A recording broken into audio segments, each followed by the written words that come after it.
নমস্কার বন্ধুরা, শ্রাবণী রান্নাঘরে আপনাদের সবাইকে স্বাগত জানিয়ে আমি আবারও একটা রান্নার ভিডিও নিয়ে আপনাদের সামনে চলে এসেছি। আজকের আমি আপনাদের করে দেখাবো সুজির সন্দেশ। তাহলে এই সুজির সন্দেশ আমি কিভাবে বানাই সেটা আপনারা একবার দেখে নিন। সুজির সন্দেশ বানানোর জন্য প্রথমে আমি গ্যাসটা অন করে কড়া বসিয়ে দিয়েছি। এবারে আমি এর মধ্যে দিয়ে দেব প্রথমে ঘি।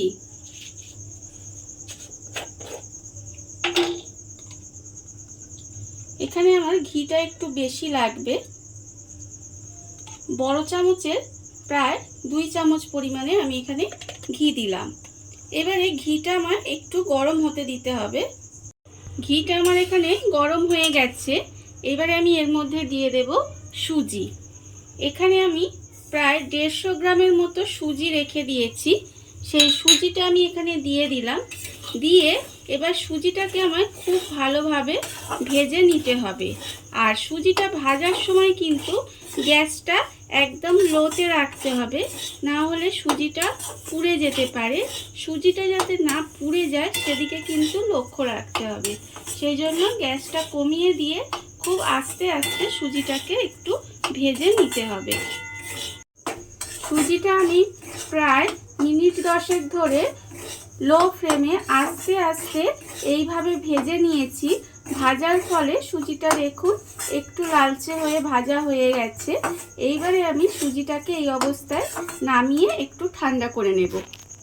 সুজিটা আমি ঢেলে ঠান্ডা করতে দিয়েছি।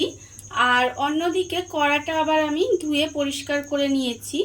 এবারে আমি কড়ার মধ্যে দিয়ে দেব চিনি। এখানে আমার প্রায় 100 গ্রামের মতো চিনি আছে। সেই চিনিটা আমি এর মধ্যে দিয়ে দিলাম।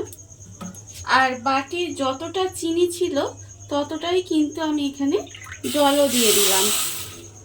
জলটা দিয়ে এবারে আস্তে আস্তে গ্যাসটা কমিয়েই কিন্তু রান্নাটা করতে হবে। আস্তে আস্তে এইভাবে জাল দিতে হবে। দিলে যতক্ষণ না চিনিটা গলে যায় ততক্ষণ এইভাবে জাল দিয়ে চিনিটাকে গলিয়ে নিতে হবে। গ্যাসটা লোতে দিয়ে চিনিটা যতক্ষণ না গলে যাবে ততক্ষণ এইভাবে নেড়ে নেড়ে চিনিটাকে গলিয়ে নিতে হবে। চিনিটা আমার খুব ভালোভাবে গলে গেছে। এইবারে আমি এর মধ্যে দিয়ে দেব গুঁড়ো দুধ। এখানে আমার 50 গ্রামের মতো গুঁড়ো দুধ আছে। সেই গুঁড়ো দুধটা আমি এখানে দিয়ে দিলাম। দিয়ে এবারে খুব আস্তে আস্তে এইভাবে নাড়িয়ে নাড়িয়ে দুধটাকে গলিয়ে নিতে হবে, যাতে দুধটা ডেলা ডেলা না হয়ে যায়। আর এই সময় কিন্তু গ্যাসটা কিন্তু লোতেই রেখে দিতে হবে, তাহলে দুধটা খুব ভালোভাবে গুলে যাবে। আর যদি গ্যাসটা জোরে দিয়ে দেন তাহলে কিন্তু দুধটা ডেলা ডেলা ডেলা হয়ে যেতে পারে। সেই জন্য গ্যাসটা লোতে রেখেই এইভাবে দুধটা কিন্তু গুলিয়ে নিতে হবে। দুধটা দিয়ে আর গ্যাসটা কমিয়ে দিয়ে খুব আস্তে আস্তে এইভাবে নেড়ে নেড়ে দুধটা গলিয়ে নিয়েছি। এইবারে দুধটা দেখুন অনেকটা ঘনও হয়ে গেছে। এবারে এই অবস্থায় আমি দিয়ে দেব এখানে যে সুজিটা আমি ভেজে ঠান্ডা করে রেখেছিলাম, সেই সুজিটা আমি এর মধ্যে পুরোটা দিয়ে দেব।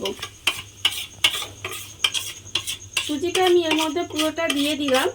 দিয়ে এবার দুধের সঙ্গে এই সুজিটা কিন্তু খুব ভালোভাবে মিশিয়ে মিশিয়ে নেড়ে একটু ঘন করে নিতে হবে। আর এটা বানানো ভীষণ সহজ, আর বানাতেও খুব অল্প পরিমাণে জিনিস লাগে, কিন্তু খেলে কিন্তু একটুও বোঝা যাবে না যে সন্দেশটা সুজি দিয়ে বানানো হয়েছে। এবারে এইটাকে এরকম নেড়ে নেড়ে একটু পাক করে নিতে হবে। সুজিটা আমি নেড়ে নেড়ে খুব ভালোভাবে পাক করে নিয়েছি। এইবারে আমি এর মধ্যে দিয়ে দেব এলাচ গুঁড়ো। এখানে আমি এলাচ গুঁড়ো করে রেখেছি। এখানে ছোট চামচে 1/4 চামচ মতো এলাচ গুঁড়ো দিয়ে দিলাম। দিয়ে আবারও কিন্তু এটা খুব ভালোভাবে মিশিয়ে নেব। এলাচ গুঁড়োটা দিয়ে আমি খুব ভালোভাবে মিশিয়ে নিয়েছি। আর পাকটা আমার হয়ে গেছে।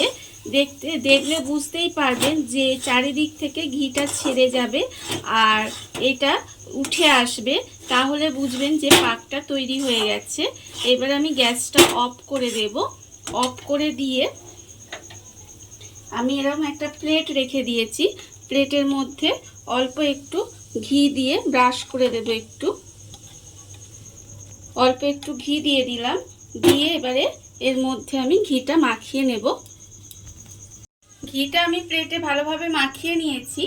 এবারে যে মিষ্টির পাকটা করে রেখেছি সেটা কিন্তু এই প্লেটের মধ্যে ভালোভাবে ঢেলে দেব। মিষ্টিটা আমি থালার মধ্যে ঢেলে দিয়েছি। এইবারে খুন্তির সাহায্যে এটা চেপে চেপে একটা শেপ দিয়ে দেব। আমি এইভাবে সমান করে খুন্তি দিয়ে চেপে চেপে সুন্দর করে শেপটা আমাকে দিয়ে দিতে হবে। খুন্তি দিয়ে চেপে চেপে সুন্দর করে একটা শেপ দিয়ে নিয়েছি। এবারে এই অবস্থায় কিন্তু আমাকে 1 ঘন্টা রেখে দিতে হবে। 1 ঘন্টা পরে কিন্তু আমি এটাকে কাটবো। আমি বাইরেই কিন্তু এইভাবে 1 ঘন্টা রেখে দেব। 1 ঘন্টা আমার হয়ে গেছে। এবারে আমি সন্দেশটাকে কেটে নেব। ছুরি দিয়ে আমি এটাকে চৌকো করে কেটে নেব এইভাবে।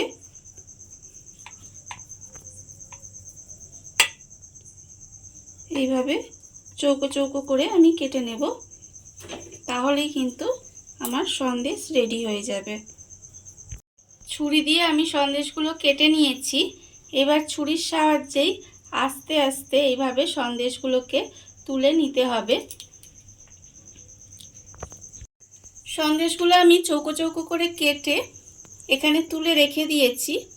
এইবারে ওপর থেকে আমি এইভাবে একটা করে কিশমিশ দিয়ে দেব। দেখুন, এইভাবে একটা করে কিশমিশ দিয়ে দিলাম। দেখতে কত সুন্দর হয়েছে, আর খেতে তো তার থেকেও সুন্দর হয়। আপনারা বাড়িতে বানাবেন, দেখবেন ভীষণ ভালো খেতে লাগবে। আর একটুও কিন্তু মনে হবে না যে এটা কিন্তু সুজি দিয়ে বানানো। দেখুন কত সুন্দর আমার সন্দেশ তৈরি হয়ে গেছে। দেখুন বন্ধুরা, বাড়িতে থাকা অল্প উপকরণ দিয়ে কত সুন্দর আবার সুজির সন্দেশ তৈরি হয়ে গেছে। আপনারা দেখতেই পেলেন। আর এই ভিডিওটা যদি আপনাদের ভালো লেগে থাকে তাহলে লাইক করবেন, কমেন্ট করবেন আর সাবস্ক্রাইব করবেন আমার চ্যানেলকে। আজ এই পর্যন্ত, নমস্কার।